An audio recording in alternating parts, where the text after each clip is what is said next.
तो कैसे हैं आप लोग। बहुत सारे लोगों ने कमेंट किया था कि मिनिमम सैलरी दुबई के अंदर कितना मिलता है और लिविंग कॉस्ट क्या रहती है दुबई के अंदर और किस फील्ड में कितना ज़्यादा जॉब वैकेंसी निकलता है। तो इन सभी चीज़ों के बारे में इस वीडियो में बात करने वाले हैं, इसलिए पहले इस वीडियो में चैनल को सब्सक्राइब कर देना और सब चीज़ों के बारे में बात करने वाले हैं कि लिविंग कॉस्ट यहाँ दुबई के अंदर कितनी एक्सपेंसिव है या फिर कितने अगर आपका सैलरी होगा तो आप यहाँ पे रह सकते हो। वैसे सारे इंडियंस बाहर दुबई में रहते हैं, मिनिमम इंडियन जो है वो बाहर दुबई में आते हैं अगर जो फर्स्ट टाइम आता है, क्योंकि वहाँ पे बेड स्पेस जो है वो काफ़ी कम होता है बाकी मुकाबले के तुलना में। और या तो जबल अली में रहते हैं, जबल अली वो लोग रहते हैं जो कंपनी का रूम रहता है, हर एक चीज़ रहता है। लेकिन अगर आप खुद से रहते हो तो सबसे ज़्यादा बार दुबई में रहते हैं या फिर एक और है दहरा, वहाँ पे भी बहुत सारे लोग रहते हैं। तो इन जगहों पे अगर आप आते हो और रहते हो तो आपका जो कॉस्ट है वो थोड़ा सा कम हो जाता है। तो आज सभी इन चीज़ों के बारे में बात करने वाले हैं कि दुबई में अगर आप आते हो तो सैलरी क्या होना चाहिए और आपका यहाँ पे कितना एक्सपेंस कितना खर्चा होगा।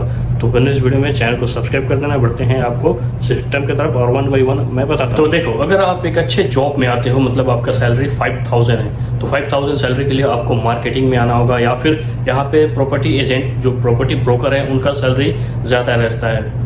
प्रॉपर्टी एजेंट का सैलरी ज़्यादा रहता है, अगर उनका सैलरी 5000 दिरहम है, उसके बाद उनका कमीशन होता है। अगर एक वो अपार्टमेंट सेल करते हैं उस पर उनका कमीशन रहता है कंपनी की तरफ से, तो ये काफ़ी अच्छा है। और या फिर मार्केटिंग एजेंसी में आप आ सकते हो या फिर अगर आप अपना बिजनेस करते हो छोटा मोटा भी तो फिर भी सही है, या फिर सेल्स मार्केटिंग में आ सकते हो। सेल्स जो कंपनी का होता है उसमें काफ़ी ज़्यादा पैसा मिलता है और आप बाहर सेल करते हो तो आप अपने हिसाब से आप सेल कर सकते हो। 1-2 दरम एक्स्ट्रा अगर रखोगे किलो पर केजी पे या पर सामान पे तो आपको बहुत ही ज़्यादा फायदा होगा। अगर ऑफिस लाइन में आते हो तो अकाउंटेंट, डाटा एंट्री, इनका सैलरी मतलब 5000 से कम होता है, लेकिन ज़्यादा एक्सपीरियंस होगा तो इसमें भी काफ़ी ज़्यादा सैलरी मिलता है। सेल्स मैनेजर में आओगे तो 6000-7000 दिरहम मिलेगा।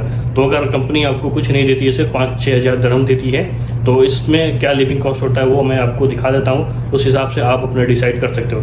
बाकी डॉक्टर या फार्मेसी में आते हो तो इनका 10,000 दिरहम सैलरी रहता है। जो इसमें हेल्पर होते हैं उनका भी सैलरी 4000 से 5000 दिरहम रहता है। तो जिनके पास एक्सपीरियंस है डॉक्टर से रिलेटेड वो लोग इसमें आ सकते हैं। डॉक्टर अगर आप आते हो प्रॉपर तो उनका सैलरी स्टार्टिंग 10,000 रहता है, चाहे आप फ्रेशर हो, आपके पास थोड़ा बहुत भी एक्सपीरियंस है तो आपको 10,000 दिरहम तक मिलेगा। या फिर एजेंट में आते हो तो वो काफ़ी अच्छा है। तो इन सब चीज़ों में आप ट्राई करो। वैसे जॉब तो यहाँ पे बहुत ज़्यादा है जिसमें सैलरी काफ़ी हाई है, लेकिन मैं जो नॉर्मल जॉब है उसके बारे में बता देता हूँ। और जो नॉर्मल व्यक्ति है जो यहाँ पे जॉब ढूंढने के लिए आ रहा है 2 महीने के लिए, उनका कितना कॉस्ट होगा वो मैं आपको दिखा देता हूँ। तो ज़्यादातर लोग जो जॉब ढूंढने के लिए आते हैं वो अपना बेड स्पेस जो है वो बेड शेयरिंग करते हैं। मतलब एक रूम में 6 बेड होते हैं जिनका प्राइस 500 दिरहम से 1000 दिरहम स्टार्ट होता है। मतलब 500 दिरहम 300 दिरहम में बाहर दुबई में मिल जाएगा, क्योंकि सारे इंडियंस वहाँ पे रहते हैं। या फिर आप तेहरा में रह सकते हो, अजमान में रह सकते हो, इस एरिया में काफ़ी इंडियंस पाकिस्तानी रहते हैं तो इनका बेड स्पेस कम होता है। लेकिन ये सब कंपनी प्रोवाइड करती है तो आपके लिए बहुत अच्छा है। लेकिन कंपनी आपको 6000 दिरहम डायरेक्ट दे देगी तो उसमें फिर आपको ये सब करना होता है। या फिर अगर आप जॉब ढूंढने के लिए आते हो तो ये उसका कॉस्ट है। तो शेयर बेड आप ले लेना बाहर दुबई में, जिसका एक बेड स्पेस होता है 500 से 300 हज़ार, जिस हिसाब से आप लोगे जिस एरिया में उस हिसाब से मिलेगा।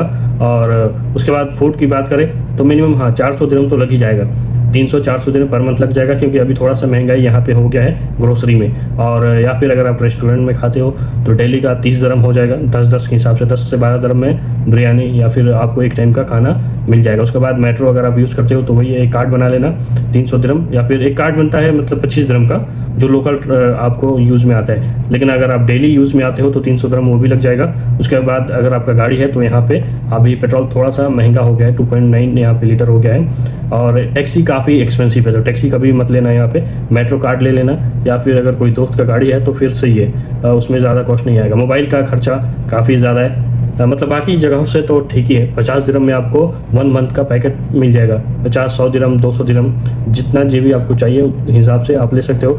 अगर आपको वाईफाई शेयरिंग लेना है तो वो भी सही है जहाँ पे आप रहते हो, और अगर वहाँ पे वाईफाई है तो 50 दिरहम आपको लगेगा वाईफाई का। लेकिन बेटर यही होगा कि आप अपने मोबाइल में 100 दिरहम, 50 दिरहम, 200 दिरहम का एक पैकेट डालो जो कि 1 महीने 2 महीने का ही रहता है, तो वो काफ़ी अच्छा है। बिजली तो वहाँ पे आपको रूम वाला ही देगा, उसमें 500 दिरहम में सब कुछ इंक्लूड रहता है।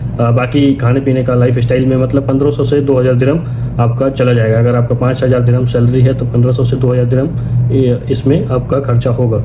तो जो लोग नए हैं और उनका सैलरी 5000 है, 4000 दिरहम है, वैसे दुबई के अंदर यहाँ पे जॉब मिल जाता है 4000-5000 दिरहम का। जो मेन दुबई में काम है उनका 5-6 हज़ार दिरहम में मिल जाएगा, लेकिन उसमें से आपको 3,000 दिरहम में सेव कर सकते हो, क्योंकि 1500-2000 दिरहम तो आपको खाने पीने, वाईफाई, मोबाइल खर्चा, ट्रांसपोर्ट ये सब में ख़त्म हो जाएगा। तो जितना सैलरी मिलेगा उतना आपका सेव नहीं हो पाएगा। लेकिन अगर आप किसी कंपनी में काम करते हो तो कंपनी वाला जो भी है वो आपको सिटी से 10 किलोमीटर 5 किलोमीटर आउट रखता है, जिसमें उनका कंपनी का जो कॉस्ट है वो कम होता है। कंपनी अपना खुद का बिल्डिंग बनाती है और आपको वहाँ पे सब कुछ फ्री मिलता है, लेकिन कंपनी का जो आपको सैलरी दिया जाएगा वो भी कम रहता है बाकी के मुकाबले।